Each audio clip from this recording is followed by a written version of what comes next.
My rich wife smirked and said, "Go ahead, leave. I give you a week." I laid my keys on the counter and walked out without a word. By morning, her father was screaming into the phone. "The bank just called." "What did you do?" She thought I was nothing without her family's name. "My name is Raymond Fisher.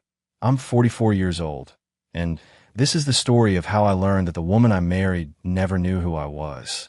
I met Adriana Cunningham 15 years ago at a charity auction. She was 25, beautiful, standing beside a Monet like she understood it.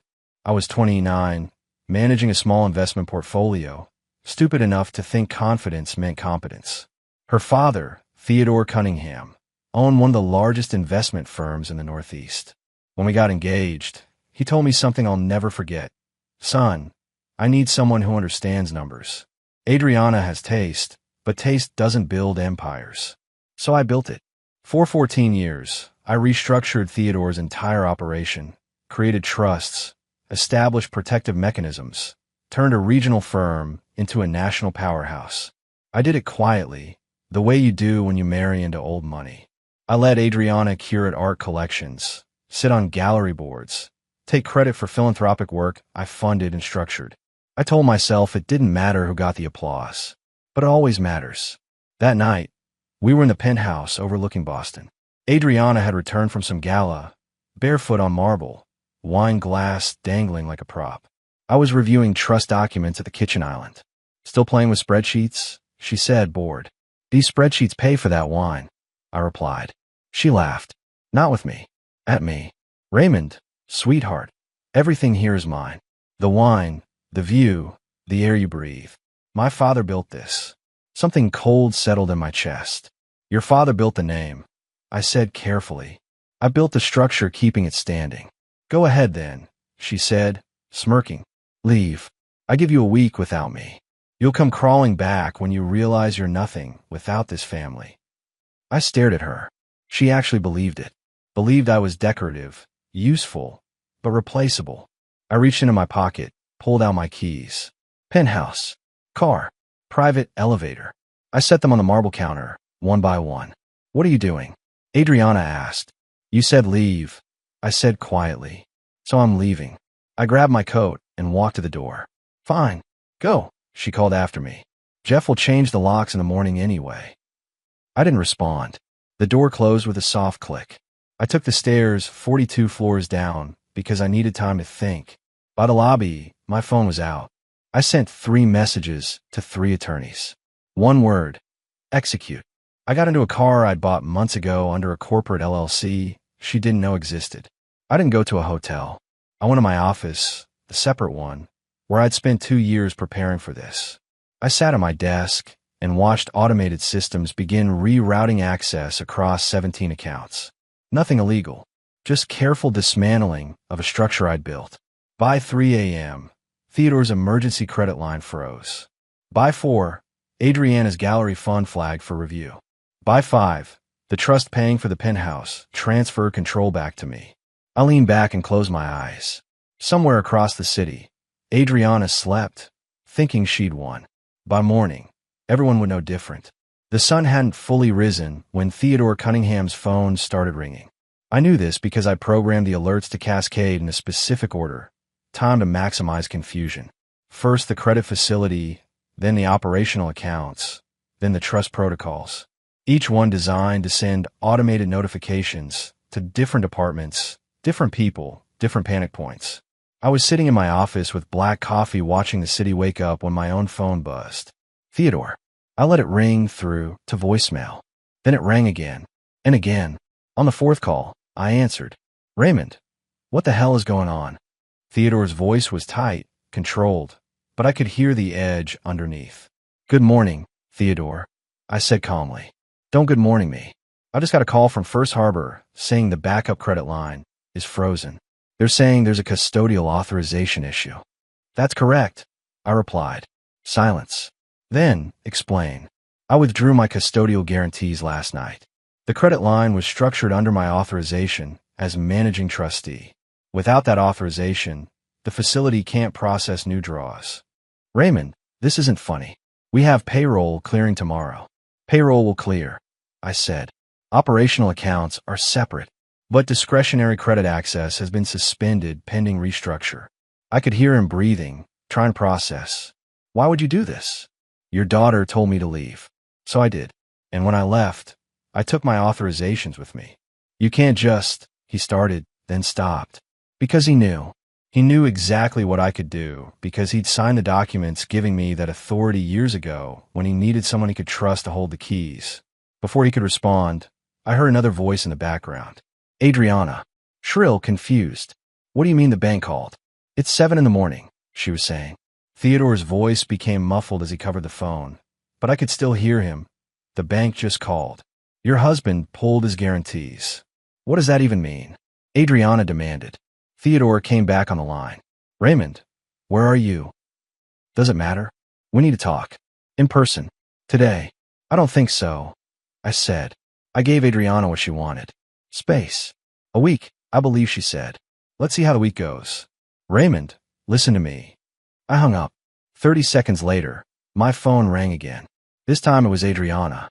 I almost didn't answer, but curiosity got the better of me. What did you do? She hissed immediately. Good morning, Adriana, I said pleasantly. Don't play games with me. My father just said you froze accounts. What accounts? What are you talking about? I didn't freeze anything. I corrected. I simply removed my authorizations from the systems I built. Turns out when you tell the architect to leave, the building gets a little unstable. You're insane, she spat. No, I'm precise. There's a difference. Raymond, I swear if you think this is going to make me beg you to come back. I don't want you to beg, I interrupted. I want you to understand something you've never bothered to learn. Everything you thought was yours. I built it. The trust structures, the credit facilities, the investment protocols, all of it runs on systems I designed with my name as the failsafe. And last night, I pulled that failsafe. You can't do this. Her voice was rising now, panic bleeding through the anger. I already did. Enjoy your week, Adriana. I ended the call and powered off my phone. Outside my window, Boston was coming alive, people heading to work, living their normal lives. Somewhere across the city, in a penthouse that no longer recognized her codes, my wife was beginning to realize she'd made a terrible miscalculation, and her father was scrambling to figure out just how bad the damage really was. By noon, Adriana's world had narrowed to a series of declined transactions and unanswered calls. She sat in the penthouse living room, laptop open, staring at error messages she didn't understand. Her personal assistant had stopped responding. Her stylist canceled their appointment. Even her car service said her account needed updating. That's when her best friend, Monica, showed up unannounced. Monica had been Adriana's roommate at Yale, her maid of honor, the person she called after every gallery opening and charity gala. They'd shared everything for 20 years. Or so Adriana thought. I heard, Monica said, settling onto the white leather sofa without waiting for an invitation. Heard what? Adriana snapped, not looking up from her laptop. That Raymond left. That things are falling apart. Adriana's head jerked up. How did you? He told me. Monica said simply. The room went cold. What do you mean he told you? Adriana's voice was dangerously quiet. Monica pulled out her phone, scrolled, then turned the screen toward Adriana. Text messages. Dozens of them. Between Monica and Raymond. Dating back months. Before you lose it, Monica said calmly. It's not what you think. We weren't having an affair. Raymond reached out to me 6 months ago because he was worried about you. About us. About what you become. Adriana stared at the messages, her best friend's name, at the top of a conversation she'd never known existed. You've been talking to my husband behind my back. The words came out strangled. I've been watching you destroy him for years, Monica corrected. Every dinner party where you'd mock his work. Every gala where you'd introduce him as the finance guy like he was your accountant. Every time you'd roll your eyes when he tried to explain what he actually did. That's not. Adriana started. It is, Monica interrupted. And 3 months ago, when you told me you were thinking about divorcing him and taking everything, I told Raymond. I told him you were planning to blindside him with papers and a legal team your father was assembling. Adriana felt like the floor had dropped out from under her. Why would you do that? She whispered. Because I've known you since we were 19, Adriana, and I watched you become someone I don't recognize. Someone cruel. Raymond didn't deserve what you were planning to do to him. Monica stood up, smoothing her skirt. He called me last night after he left. Asked me to come check on you. Make sure you were safe. Even after everything, he was worried about you. That's the kind of man he is. And you threw him away like he was nothing. Get out, Adriana said, voice shaking. I'm going. But you should know something else. When you go looking for support, when you start calling all those friends you think you have, you're going to find out how many of them actually respected Raymond more than they ever liked you. Monica walked to the door, paused. He built everything, Adriana, and we all knew it. You were just the only one who refused to see it. The door closed quietly behind her.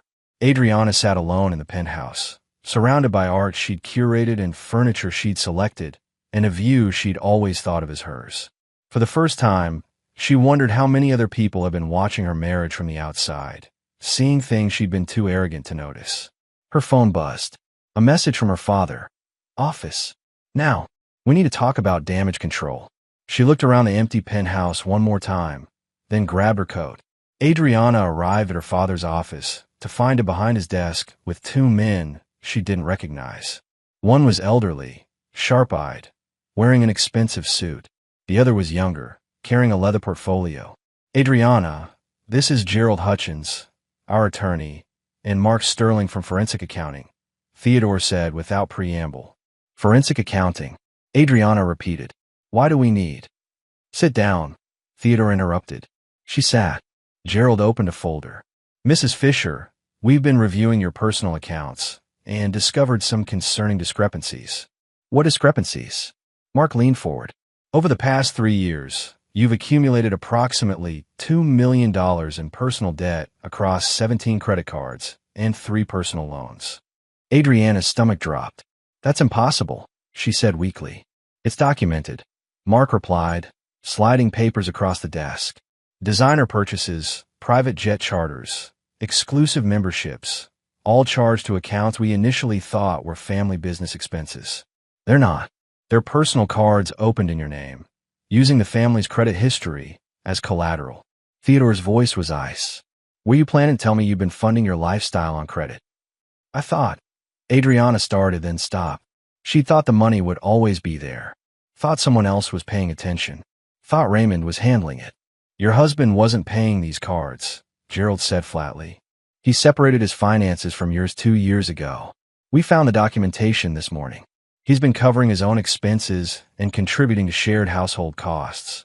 But your personal spending? That's been all you. $2 million, Adriana, Theodore said. And now that Raymond's pulled his guarantees, every creditor is calling those debts due immediately because they were leveraged against family assets he controlled. The room spun slightly. How did I not know about this? She whispered. Because you never looked, Mark said, not unkindly. The card sent statements to an email address you never checked. The interest was automatically paid from an account you assumed was family money. It was your money, drawn from a trust Raymond set up for you years ago. That trust is now empty. Gerald pulled out another document.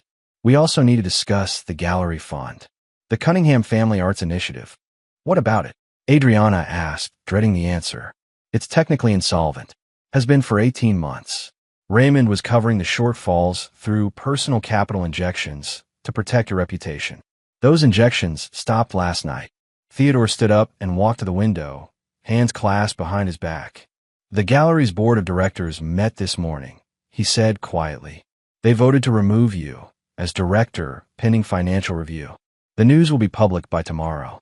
Adriana felt tears building, but refused to let them fall. This can't be happening. It's already happened, Theodore said, turning to face her. And we have 48 hours to figure out damage control before the press gets hold of this story. The daughter of Theodore Cunningham removed from her own charity for financial mismanagement. Do you understand what that does to our reputation? I didn't mismanage anything. Adriana protested. You just what? Theodore's voice finally rose.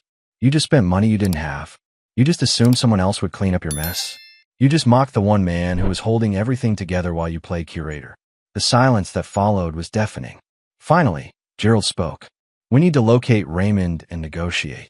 If he's willing to restore certain authorizations, we might contain this before it becomes catastrophic. He won't, Adriana said hollowly. I know him. Once he makes a decision, he doesn't reverse it. Theodore looked at his daughter with something that might have been disappointment or might have been recognition. Then we'd better figure out how to survive without him, he said. Because right now we're drowning. I hadn't seen my daughter Sophia in 2 days, and that was by design. Not my design, Adriana's. She'd been keeping Sophia close, feeding her a version of events where I was the villain who abandoned the family. But teenagers aren't stupid, and Sophia was sharper than most. When she finally called me Thursday afternoon, her voice was strained. Dad, can we meet? Just us. Of course. Where? The bookstore on Newberry Street, the one we used to go to. 30 minutes later, I walked into Trident Booksellers and found Sophia in the back corner, same spot where we used to sit when she was younger, reading her way through entire shelves while I worked on my laptop nearby. She looked exhausted, dark circles under her eyes, wearing her school uniform like she'd come straight from class. I sat down across from her. Hey, sweetheart. Mom says you're trying to destroy us, she said immediately, no preamble. That you've frozen all the accounts, and we're going to lose everything. She's been crying for 2 days. I took a breath. What do you think is happening? Sophia's jaw tightened. I think you and Mom had a fight, and you left. But I don't understand why the bank accounts matter. Why can't you just unfreeze them, and we can figure this out? Because they're not frozen, Sophia. I removed my authorizations from accounts I built and managed. Your mom is realizing that a lot of what she thought was hers was actually structured under my name for legal and tax purposes. So you did do this on purpose, she said, accusation in her voice. Yes, I said simply. I did. Your mother told me to leave. She said I'd come crawling back in a week when I realized I was nothing without the Cunningham name. So I left, and I took with me what was actually mine, the infrastructure, the authorizations, the systems that kept everything running. Sophia stared at me. That's cold, Dad. It's honest. I corrected. Sophia, I need to tell you something, and it's going to be hard to hear. Your mother was planning to divorce me 6 months ago. She was working with attorneys to structure it, so I'd leave with nothing, claiming I contributed nothing to the family wealth. Her eyes widened. What? Monica told me. Your mom's best friend.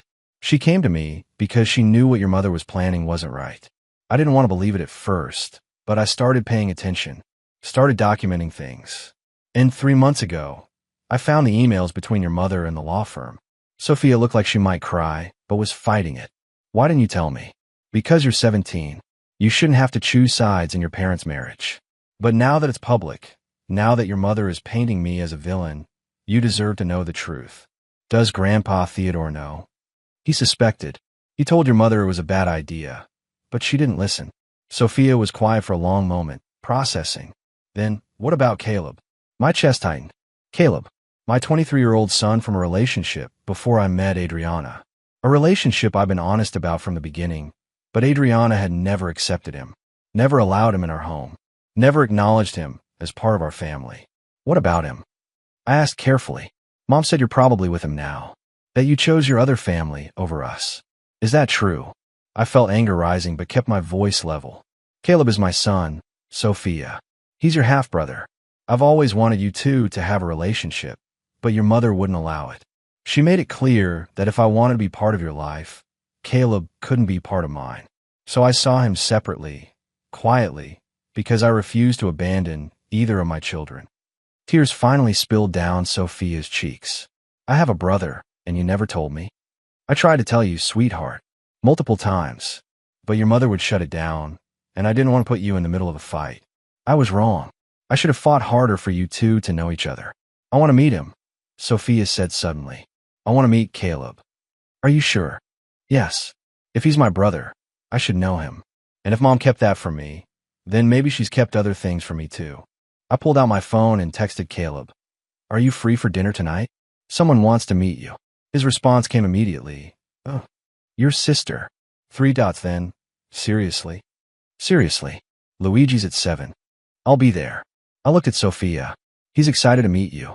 He's been waiting 17 years for this. She wiped her eyes. What's he like? He's in graduate school, studying architecture. Plays guitar. Has your sense of humor. You're going to like him. Sophia nodded, then asked the question I'd been dreading. Are you and Mom getting divorced? Yes, I said. I'm sorry, Sophia, but yes. This isn't something we can fix. Because of the money. Because your mother never saw me as a partner. She saw me as a tool. Someone useful to have around, but not worth respecting. And I can't live like that anymore. Sophia reached across the table and took my hand. I don't think you're a villain, Dad. I think you're tired of being invisible. I squeezed her hand, throat tight. Thank you for hearing me out. Can I ask you something? She said. Anything. When this is all over, when everything settles, will I still have both my parents? Or are you going to disappear? Sweetheart, I'm not going anywhere. Your mother and I are done, but you're my daughter. That doesn't change, ever. She nodded, visibly relieved. Okay, then let's go meet my brother. Theodore called an emergency board meeting for Monday morning. I wasn't invited, but I knew what was happening because I still had access to the company's calendar systems. My access codes hadn't been revoked because I'd built the security infrastructure, and I'd given myself backdoor access years ago as a safety measure. Not to spy, to protect. At 9 a.m., I received a text from a number I didn't recognize. You need to see this. Attached was a live audio feed from the boardroom. Someone inside was streaming the meeting to me. I plugged in earbuds and listened. Theodore's voice came through first, strained. Gentlemen, ladies, thank you for coming on short notice. We have a situation that requires immediate board action. We know about the situation, Theodore, said James Pemberton, a senior board member and Theodore's former business partner. Your son-in-law just took apart our operational infrastructure like he was defusing a bomb. The question is, what are we doing about it? We're negotiating, Theodore replied. Negotiating what? Another voice demanded. He holds all the cards. Every trust, every account structure, every tax shield. He built it and he controls it. We gave him that power. You gave him that power. Because I trusted him, Theodore said defensively. You trusted him because he was competent, James shot back. More competent than anyone else in this room, including you. And now we're paying the price for treating him like hired help instead of the partner he actually was. Silence fell over the room. Another voice, this one belonging to Patricia Simmons, the board's financial auditor. I've reviewed the structure. It's brilliant, legally airtight. Every authorization, every transfer protocol, every failsafe, they all require Raymond Fisher's personal approval. There's no override. He designed it that way specifically to prevent exactly what Adriana is trying to do now, wrestle control away from the person who built it. So what you're saying, Theodore said slowly, is that we have no leverage. Not exactly, Patricia replied. We have one piece of leverage. His reputation. He's a professional. If we approach this professionally, offer him fair terms, he might be willing to negotiate a transition. And if he's not, someone asked. Patricia's voice was grim. Then Cunningham Capital Management collapses within 90 days. Maybe sooner. The room erupted in overlapping voices, panic and anger bleeding together. I listened to them scramble, these men and women who'd attended galas and charity auctions with Adriana, who'd smiled at me across conference tables while treating me like I was background staff. Then Theodore's voice cut through. There's another option. We remove Adriana from all operational roles. We make it clear to Raymond that she no longer has any authority over family business decisions. We offer him sole operational control, independent of the marriage. You'd cut out your own daughter? James asked, sounding shocked. My daughter just cost us $200 million in frozen assets and threatened the collapse of a firm my grandfather built, Theodore said, voice hard. Yes, I cut her out if it means survival. I felt something unexpected. Not satisfaction, but sadness. Theodore was finally seeing what I'd seen for years. His daughter was a liability. Patricia spoke again. We need a vote. All in favor of offering Raymond Fisher full operational control as an independent contractor, separate from family authority. One by one, voices called out, aye. When the count finished, it was unanimous. Theodore cleared his throat. Then someone needs to reach out to Raymond. Make the offer official. I'll do it, James said. He'll listen to me. We've always had mutual respect. Make it clear, Theodore added, that this isn't charity. This is recognition. Here in this position. We should have given it to him years ago. The meeting adjourned. I sat in my office, earbuds still in, staring at nothing. My phone rang. James Pemberton. I answered. Hello, James. Raymond. I assume you've been listening. No point in lying. Yes. Good. Then you know what we're offering. Full operational control, board seat, equity position, compensation package that reflects your actual value. Your marriage to Adriana becomes irrelevant to your role in the company. What about Adriana? I asked. She's being removed from all decision-making positions. She'll retain her trust fund, her shares, but no operational authority. The board was unanimous. I'll let that sink in. Her father agreed to this. Her father proposed it. Raymond, Theodore knows he made a mistake. He chose loyalty to blood over loyalty to competence, and it nearly destroyed everything. He's not making that mistake twice. I'll think about it, I said. Don't think too long. We have 72 hours before credit agencies start downgrading us. He hung up. I sat there, holding the phone, feeling the weight of a decision that would define everything going forward. 3 days after the board meeting, I received a package at my office. No return address, just a plain manila envelope with my name typed on the label. Inside was a USB drive and a handwritten note. You deserve to know the truth. A friend. I plugged the drive into my laptop. It contained a PDF report, professionally formatted, dated over the past 6 months. The header read, Financial and Personal Activity Report. Subject, Adriana Cunningham Fisher.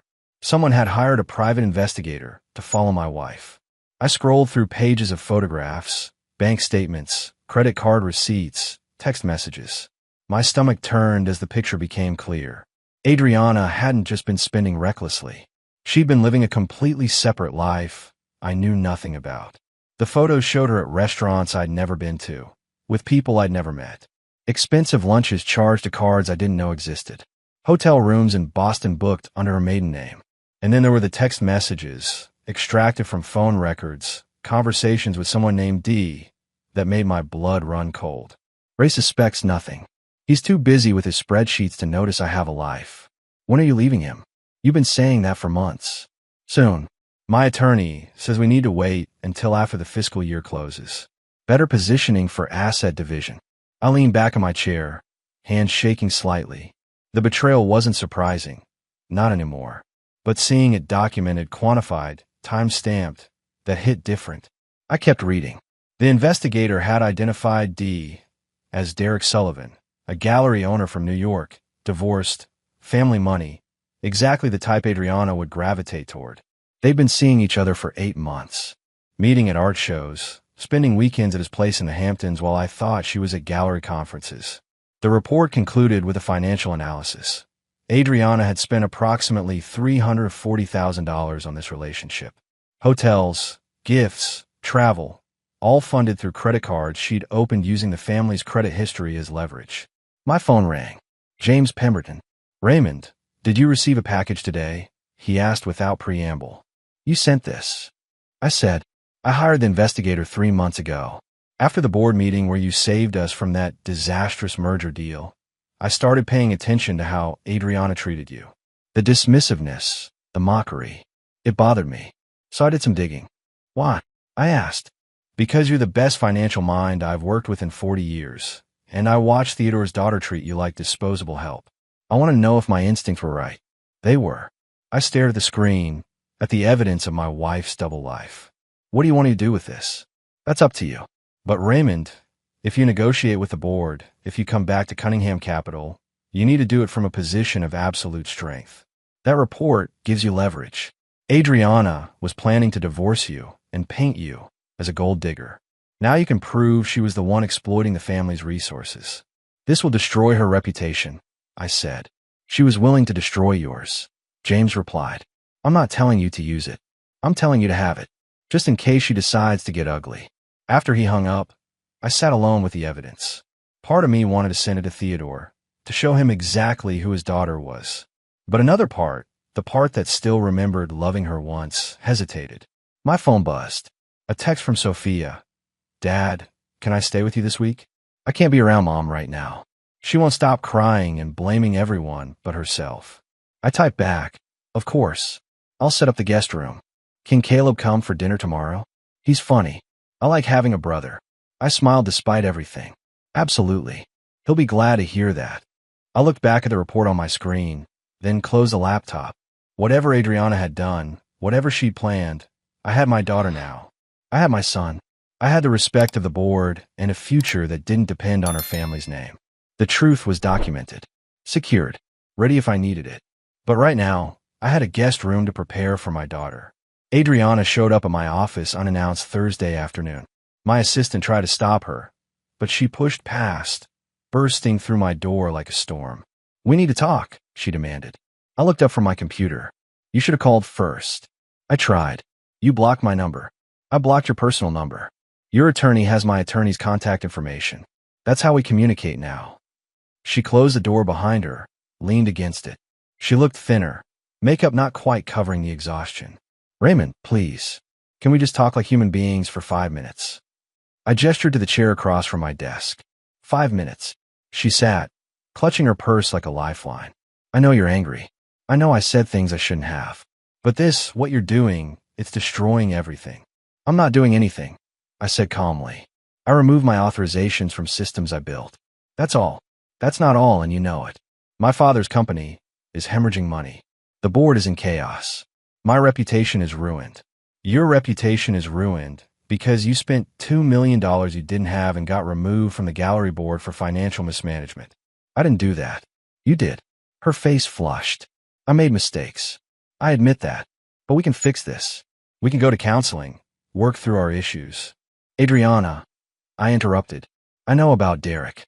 She froze. "I know about the hotels, the trips to the Hamptons, the $340,000 you spent on him over 8 months. I have bank statements, photos, text messages. All of it." The color drained from her face. "How did you?" "It doesn't matter how. What matters is that you were planning to divorce me, take everything, and paint me as someone who contributed nothing to this family. Meanwhile, you were funding an affair with family money and preparing to walk away like you were the victim." Adriana's hands trembled. "Raymond, please, if that gets out. If that gets out, you lose whatever sympathy you still have. Your father will cut you off completely.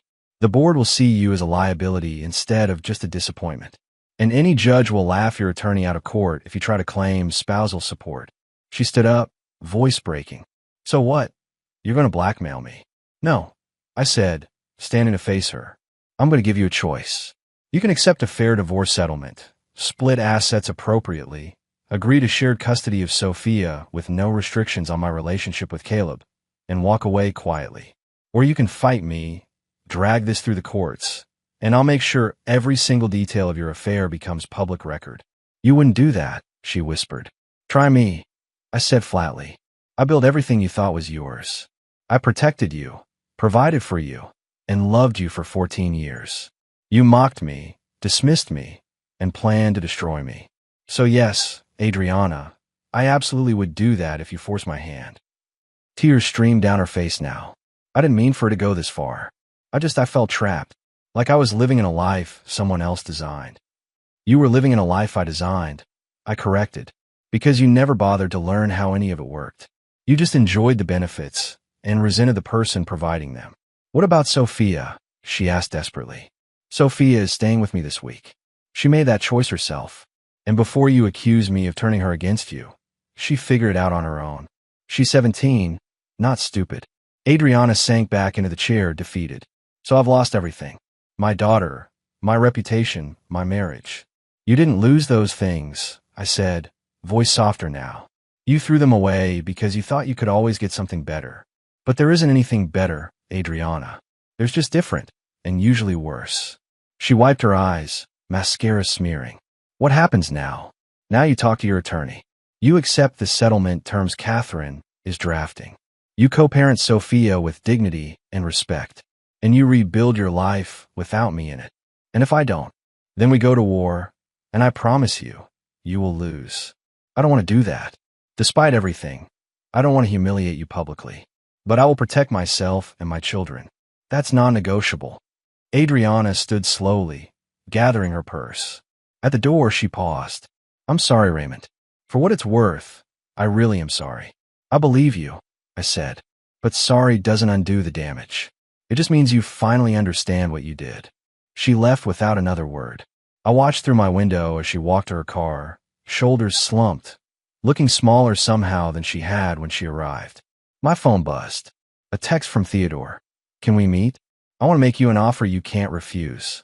I smiled slightly and typed back. Tomorrow morning, 9 a.m. Your office. The war was ending.